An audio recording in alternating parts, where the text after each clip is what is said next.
कुंडा के बाहुबली विधायक राजा भैया की ताकत इतनी है कि प्रतापगढ़ में उनकी मर्जी के बिना पत्ता तक नहीं हिलता। राजा भैया से मायावती की कभी अदावत नहीं थी, लेकिन जब कल्याण सिंह की सरकार से बीएसपी ने अपना समर्थन वापस लिया तो कल्याण सिंह की सरकार को बचाने के लिए राजा भैया आगे आ गए थे। राजा भैया ने बसपा के विधायक को तोड़कर कल्याण सिंह की सरकार बचाई थी।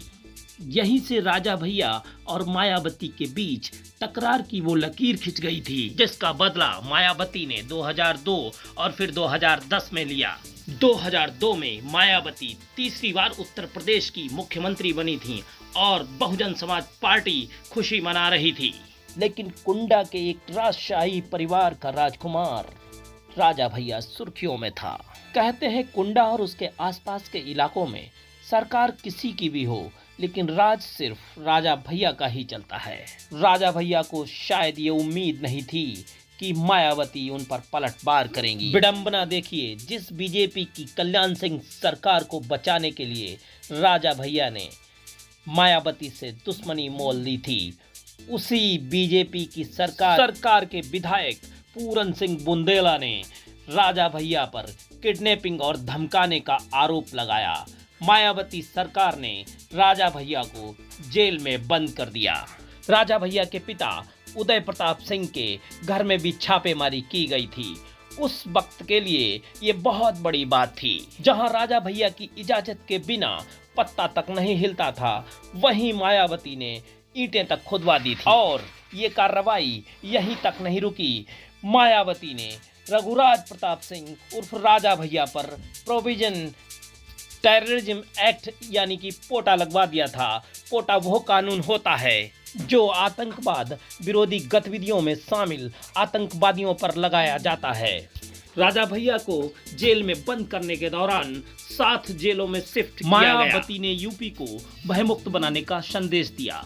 जिस समय राजा भैया को जेल घुमाया जा रहा था, उसी समय राजा भैया की पत्नी भावनी कुमारी के पेट में 2 जुड़वा बच्चे पल रहे थे। राजा भैया की जेल यात्राओं के दौरान ही दोनों बच्चों का जन्म हुआ। लेकिन इन कठिन परिस्थितियों में भी राजा भैया को उनकी पत्नी से मिलने व उनके बच्चों को देखने तक की इजाजत नहीं दी गई। लेकिन वक्त ने पासा पलटा और उत्तर प्रदेश में मुलायम सिंह की सरकार बनी।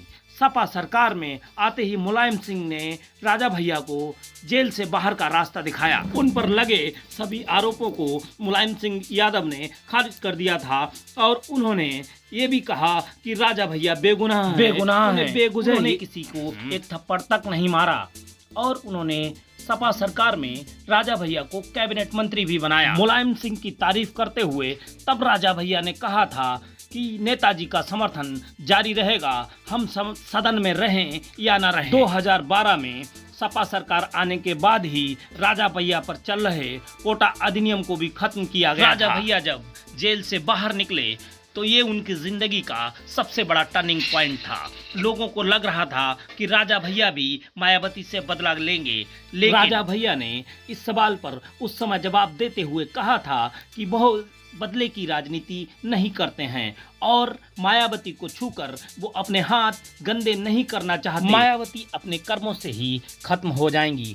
राजा भैया के इस जवाब को उस समय महिलाओं के अपमान से जोड़कर देखा गया था। राजा भैया ने मायावती से बदला भले ही न लिया हो, लेकिन राजा भैया की मायावती से अदावत आज भी जारी है। क्या मायावती ने राजा भैया के साथ सही या गलत किया था? अपनी राय कमेंट बॉक्स में जरूर दें। आज के लिए स्पेशल रिपोर्ट में बस इतना ही। स्टार न्यूज के लिए अभिनव प्रताप सिंह, उत्तर प्रदेश। चैनल के यूट्यूब पेज को सब्सक्राइब, शेयर और कमेंट करना ना भूलें।